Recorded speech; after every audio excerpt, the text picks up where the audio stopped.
শোনো বাবু, আমি সরকার থেকে এসেছি জনসংখ্যা গণনা করার লেগে। আচ্ছা বলো তো, তোমার বাড়িতে লোক সংখ্যা কতজন আছে? আমাদের বাড়িতে তো লোক সংখ্যা মেলা জন আছে। তাই নাকি? তা তোমার আব্বা আম্মা আছে না? না স্যার, আব্বা আম্মা নাই। ও, তোমার আব্বা আম্মা তাহলে মারা গেলছে? তা কত বছর হলো মারা গেলছে? বলেন কি? কি আজগবি কথা বলছেন? আমার আব্বা আম্মা মারা যাবে কিসের লেগে? তারা তো মার্কেটে গেলছে। ও সরি সরি, তা তোমার দাদা আছে তো? দাদা নাই। তাহলে কি তোমার দাদা মুড়ে চা খেতে গেলছে?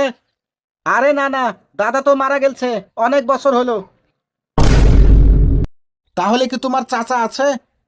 না, চাচা নাই, মারা গেলছে। আরে না, চাচা হাটে গেলছে। আচ্ছা তোমার দাদি আছে না? আরে না, দাদি নাই।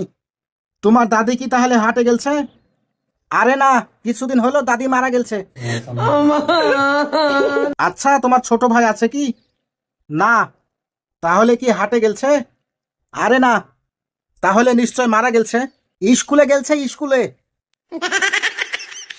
আচ্ছা ঠিক করে বলো তো, তোমার বাড়িতে কতজন আছে? মেলা জন আছে তো। আচ্ছা তোমার বড় আব্বা আছে? না, বড় আব্বা নাই।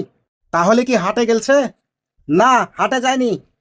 তাহলে কি মুড়ে চা খেতে গেলছে? না, চা খেতেও যায়নি। তাহলে নিশ্চয় নামাজ পড়তে গেলছে। আরে না না, নামাজ পড়তেও যায়নি।